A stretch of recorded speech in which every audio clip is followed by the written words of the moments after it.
हरे कृष्णा दोस्तों, welcome back to our YouTube channel. मेरा नाम है शिप्रा और मैं हूं आपकी मैनिफेस्टेशन कोच, सखी और सोल सिस्टर। तो कैसे हैं आप सब? उम्मीद करती हूं कि आप सभी बहुत अच्छे होंगे और अपनी अपनी मैनिफेस्टेशन जर्नी में आगे बढ़ रहे होंगे। आज की वीडियो ना बहुत ही स्पेशल होने वाली है क्योंकि आज की वीडियो मेरी खुद की सक्सेस स्टोरी है। कुछ दिन पहले मैंने अपने चैनल पर थर्ड पार्टी से रिलेटेड एक वीडियो अपलोड करी थी अपने एक क्लाइंट की। क्लाइंट वर्ड मैं सिर्फ यहाँ यूज करती हूँ। एक्चुअली में जो भी मुझसे कांटेक्ट करते हैं मैं उनको अपनी सखी मानती हूँ।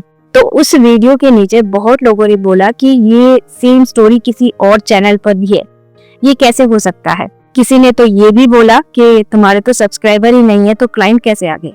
ये सब पढ़ के मुझे थोड़ी सी हंसी भी आई। वैसे मुझे इन बातों से कोई फर्क नहीं पड़ता है, बट अगर उनके कमेंट्स कोई और रीड करेगा तो वो इसे नेगेटिव मान सकते हैं।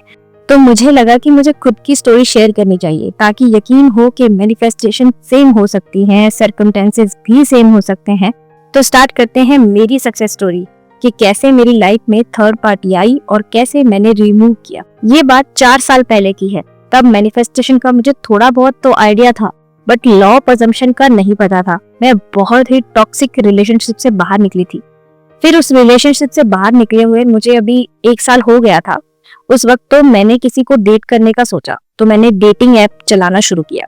मुझे एक लड़का मिला, हम बात करने लगे, बहुत बातें करते थे, हमारे नंबर एक्सचेंज हुए, फिर कॉल्स हुई, फिर हम मिले भी। तो ऐसे हमारा रिलेशनशिप स्टार्ट हुआ। जो उनका प्रोफेशन था वो फिल्म लाइन में था।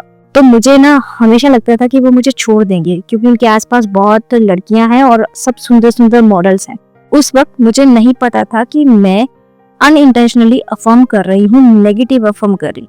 मुझे मेरे एसपी ने बताया था कि उनका रिश्ता हुआ था कहीं जो टूट गया क्योंकि वो जो लड़की थी वो उनसे बात नहीं करती थी, उनकी फैमिली की कॉल्स वगैरह पिक नहीं करती थी और अगर कभी बात करती थी तो बहुत रूड थी। तो रिश्ता टूट गया था। लड़की कनाडा से थी। मेरे एसपी को लगता था कि उनका जो अफेयर है किसी और के साथ चल रहा था। ये जो बात बता रही हूँ इसने मुझे मेरी मैनिफेस्टेशन में बहुत हेल्प किया। आगे बताती हूँ कैसे। फिर जब हमारा रिश्ता और अच्छा हुआ, मैंने अपनी लाइफ में फर्स्ट टाइम ऐसा प्यार महसूस किया था, बहुत केयरिंग नेचर। और जब आप एक टॉक्सिक रिश्ते से बाहर आते हो ना तो ये सब और भी ज्यादा अच्छा लगने लगता है। अब आते हैं मेन ट्विस्ट पर। उन्होंने जो बोला कि रिश्ता टूट चुका है वो झूठ था, है ना जबरदस्त बात। मुझे याद है मैं बहुत रोई थी उस दिन और मैंने झगड़ा किया था कि आपने झूठ बोला, आपको पता था कि मैं कैसे रिलेशनशिप में थी, फिर भी आपने धोखा दिया। बट उन्होंने मुझे कुछ नहीं बोला, बस सुना मुझे। उन्होंने बताया कि वो ये शादी नहीं करना चाहते, उनके फादर काफी स्ट्रिक्ट हैं, वो करवा रहे हैं। मैंने कहा कि आज के बाद हम बात नहीं करेंगे। वो लड़की इंडिया आ गई थी, लेकिन मेरे एसपी ने कहा कि वो सिर्फ मुझसे प्यार करते हैं। सच बताऊं, एक बार लगा कि शायद मैं रॉन्ग हूँ। एक ना बहुत बड़ी यूट्यूबर है, मैनिफेस्टेशन कोच है, उनसे मेरी बात हुई। उन्होंने कोचिंग से पहले ही बोल दिया कि भूल जाओ इसे, तुम किसी का घर खराब कर रही हो। बहुत कुछ बोला। फिर मैंने मेरे एसपी से बात करना बंद कर दिया, बट उन्होंने मुझे मना लिया कि वो शादी नहीं करेंगे और घर पर बात करेंगे। जो थर्ड पार्टी थी वो भी मेरे एसपी से शादी नहीं करना चाहती थी। अभी आप सोच रहे होंगे कि अब हैप्पी एंडिंग होने वाली है। नहीं, इसके बाद बहुत बड़ी बात हुई। एक दिन अचानक मैं उठी और मेरे एसपी ने मुझे ब्लॉक कर दिया, हर जगह से, इंस्टा से, एफबी से, टेलीग्राम से, हर जगह से लाइक घोस्ट कर दिया। आप सोचो मेरी क्या हालत हुई होगी। मुझे पैनिक अटैक्स, एंजाइटी अटैक्स आने लगी, नींद नहीं आती थी। वो टाइम मेरी लाइफ का सबसे टफ टाइम था। फिर मैं यूट्यूब पर मैनिफेस्टेशन से रिलेटेड वीडियोस देखने लगी। बहुत सारे कोचेस से कांटेक्ट किया, बट उनके चार्जेस बहुत ही ज्यादा थे और सब मुझे बोल रहे थे कि मैं रॉन्ग कर रही हूँ। इसके कुछ दिन बाद मुझे पता चलता है कि मेरे एसपी की शादी हो गई है और मेरी फ्रेंड ने वो पिक मुझे भेजी। उस दिन मुझे बहुत तकलीफ हुई। मुझे याद है मैं कांपते हाथों से यूट्यूब पर सर्च कर रही थी कुछ मैनिफेस्टेशन से रिलेटेड। उस वक्त ये था कि कुछ भी मिल जाए, किसी कोच से बात हो जाए बस। फिर मेरे आगे एक वीडियो आती है robotic affirmations, law of assumption की।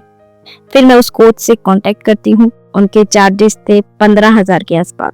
ट्रस्ट में उस वक्त मेरे पास पैसे नहीं थे, बट एक चीज थी, वो था ट्रस्ट भगवान पर और गुस्सा भी कि ऐसे कोई मेरे को धोखा देके अपनी लाइफ नहीं जी सकता, जो गलत था। मैनिफेस्टेशन में ब्लेम नहीं होता, फिर मैंने डिसाइड किया कि मैं खुद ही लॉ ऑफ अजम्पशन को समझूंगी और मैं इसको ट्राई करूंगी। मैंने स्टार्ट किया यूट्यूब वीडियोस से, बहुत वीडियोस देखी, एक ही दिन में बहुत सारे यूट्यूबर्स की। फिर मुझे समझ आया कि मैं किसी का घर नहीं तोड़ रही हूँ। ये जो लिमिटेड बिलीफ्स जो हमारे अंदर डाले जाते हैं ना, वो गलत हैं। मैंने अपने एसपी से रिलेटेड कुछ भी नेगेटिव सोचना बंद कर दिया। मेरे फ्रेंड्स सब ने बोला कि मैं भूल जाऊं उसे, वो नहीं आएगा। पता नहीं मेरे अंदर क्या विश्वास था, मैंने उनको बोला कि वो वापस आएगा, क्योंकि मुझे पता है कि वो सिर्फ मुझसे प्यार करता है। फिर इसके बाद मैंने अपने एसपी के बारे में बात करना, उसकी बाइक की प्रोफाइल स्टॉक करना सब बंद कर दिया। ये भी चेक करना बंद कर दिया कि उसने मुझे अनब्लॉक किया है कि नहीं। सबसे पहले मैंने अपने सेल्फ कॉन्सेप्ट पर काम किया, खुद के लिए पॉजिटिव अफर्मेशन दिए, खुद के साथ डेट पर गई, खुद को अपनी स्टडी में लगा दिया गवर्नमेंट जॉब के लिए। तो मेरा सारा फोकस जो है वो मेरी जॉब पर था। मैं अपनी जॉब के लिए अफर्मेशन स्क्रिप्टिंग करने लगी। फिर 2 महीने बाद मैंने अपने एसपी पर ध्यान दिया और उनके लिए अफर्मेशंस बोली, रोबोटिकली, 10K वाली, 10 मिनट मेथड, सब कुछ किया। मैंने स्क्रिप्टिंग करी जिसमें वो सब लिखा जो उन्होंने मुझे थर्ड पार्टी के बारे में बताया था कि वो किसी और से प्यार करती है, वो मेरे एसपी से, और उनकी फैमिली के साथ अच्छा बिहेव नहीं करती है। मैंने हर डिटेल लिखी। लोग कहते हैं कि शादी को एक्सेप्ट ही मत करो कि कुछ ऐसा हुआ है, बट मेरे अंदर वो नहीं था, तो मैंने एक्सेप्ट कर लिया। बट उसके बाद की जो रियलिटी है वो मैंने खुद क्रिएट करी। मैंने 5 महीने स्क्रिप्टिंग करी, बट मुझे 3D में कुछ मूवमेंट नहीं दिखी। बट मुझे पता था कि जो मैं अफर्म कर रही हूँ वो हो रहा है, क्योंकि जब मैंने नेगेटिव अफर्म किया कि मेरा एसपी मुझे छोड़ देगा, वो चला जाएगा मेरी लाइफ से, जब वो हो सकता है तो पॉजिटिव अफर्मेशंस भी काम करेगी। और फिर तकरीबन 5.5 महीने बाद आती है मेरी लाइफ में मूवमेंट। मैंने व्हाट्सएप पर ना एक स्टेटस अपलोड किया और वो मेरे एसपी ने देखा। मेरे एसपी ने मुझे अनब्लॉक कर दिया था, जो मुझे उस वक्त पता लगा जब मैंने ये स्टेटस अपलोड किया था और उन्होंने वो स्टेटस देखा था। ये देख के मुझे बहुत खुशी हुई, बट मेरा प्लान तो शादी था ना, तो मैंने कुछ रिएक्ट नहीं किया, बस अफर्म करती रही, स्क्रिप्टिंग करती रही। 2 हफ्ते बाद में पता नहीं मुझे क्या हुआ, मैंने सोचा कि नहीं करना कुछ भी, मतलब मैं गिव अप करने लगी और मैंने फिर से डेटिंग ऐप चालू किया। बट मेरे माइंड में ये आ रहा था कि मेरा एसपी डेटिंग ऐप पर है, स्ट्रेंज, बट मुझे लग रहा था, और गेस व्हाट, वो एक्चुअल में वही था। इस बार मैंने अपने नाम से आईडी नहीं बनाई थी, तो मैंने उसको राइट स्वाइप किया जानने के लिए कि वो यहाँ क्यों है।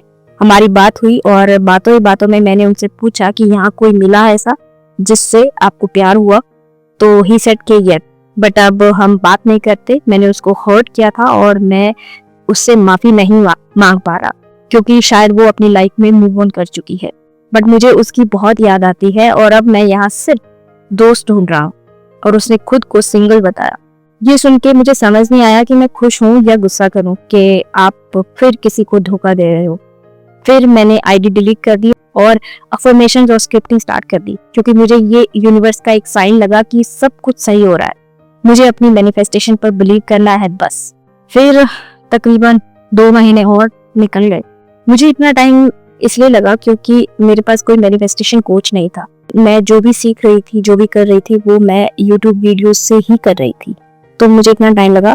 आप लोगों को 2 महीने में आपको आपकी मैनिफेस्टेशन पूरी हो सकती है, किसी की 1 महीने में हो जाती है, किसी की 15 दिन में हो जाती है, किसी की 2 दिनों में भी हो जाती है। लोगों की शादियां 1-1 दिन में भी टूट जाती है। ठीक है, तो ये मत सोचना कि अगर मुझे 8 महीने लगी है तो ओ माय गॉड कितना टाइम लगा। ऐसा कुछ नहीं होता है, वो आपके माइंडसेट पे होता है। और मेरा फर्स्ट टाइम कुछ था तो मेरा माइंडसेट काफी कमजोर था।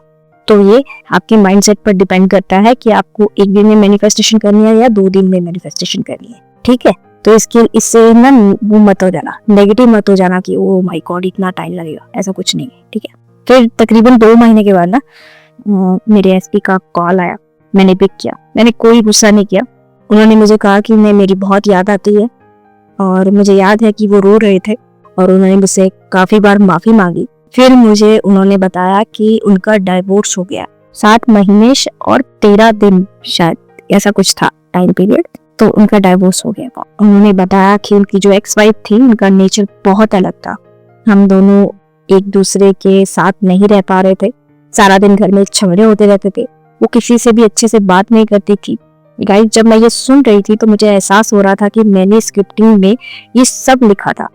फिर मेरे एसपी ने बताया कि जब मैंने एक्स वाइफ से इसका रीजन पूछा कि वो ऐसे क्यों बिहेव करती है, तो सी सेड के वो मेरे एसपी को पसंद नहीं करती, वो कभी उनसे शादी नहीं करना चाहती थी, वो इंडिया रहना ही नहीं चाहती थी। उनकी फैमिली ने जबरदस्ती शादी की है क्योंकि वो किसी और लड़के से शादी करना चाहती थी जो उनकी कास्ट का नहीं था। ये सब मेरे एसपी मुझे बता रहे थे और मैं मन ही मन खुश हो रही थी। फिर मेरे एसपी ने एक्स वाइफ को समझाया कि इस तरीके से कोई भी खुश नहीं रह पाएगा, तो हमको डाइवोर्स ले लेना चाहिए। पहले तो एग्री नहीं करी वो, डर के मारे, बट फिर एग्री कर गई और उनका डिवोर्स हो गया, उनका म्यूचुअल डिवोर्स हो गया। अब वो कनाडा में है और खुश है।